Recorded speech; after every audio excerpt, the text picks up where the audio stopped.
we ben je bij de PC. En hoeveel is het? 29e dag? Ja. Het wel een mooie dag, dacht ik. We ben je wat aan het tarrieden met het spul, alles wat aan het opblazen. Want we gaan nu en ballon en opblaaslippen, dus is lang weer alleen nog maar sterker.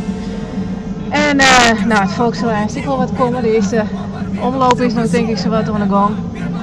En lekker bakje koffie gaan bij Simon Minnesma en Stichting Scoren. En we staan hier ook bij Klaas Westra Promotions. Ja, dit is inderdaad reclame, maar het is ook mijn eigen project, dus ik bepaal zelf ook wel waar ik reclameformaatje. Nou, dat weer was zo leuk.